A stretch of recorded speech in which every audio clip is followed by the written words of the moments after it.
ల సమయంలో డ్రగ్స్ పై తన ప్రశ్నను కావాలని ఆపారని రేవంత్ రెడ్డి ఆరోపించారు. డ్రగ్స్ పై చర్చ జరిగితే ప్రభుత్వ పెద్దల బాగోతం బయటపడుతుందని భయపడుతున్నారని అన్నారు. సభలో ప్రభుత్వం ఏకపక్షంగా వ్యవహరిస్తుందని మండిపడ్డారు రేవంత్. ఎప్పుడైతే నీ కొడుకు చర్చ వచ్చినప్పుడు నాయని నరసింహారెడ్డి రేవంత్ రెడ్డి కూడా పబ్బులకు వెళ్తాడు, క్లబ్లకు వెళ్తాడు అని చెప్పినప్పుడు ఈ రాష్ట్ర ప్రభుత్వానికి నేను ఒక సవాలు విసిరిన.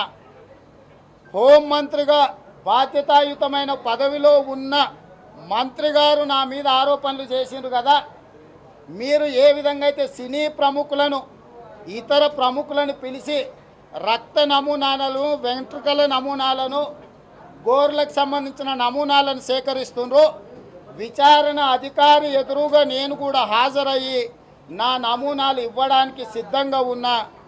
అదే సందర్భంలో ఐటీ శాఖ మంత్రి కేటీ రామారావు కూడా తన రక్త నమూనాలను, వెంట్రుకల నమూనాలను, గోర్ల నమూనాలను ఇవ్వాలి, నాకు బలంగా అనుమానం ఉంది, ఈ మొత్తం వ్యవహారంలో వాళ్ళ పాత్ర ఉన్నదని చెప్పి నేను బహిరంగంగా సవాలు విసరడం జరిగింది.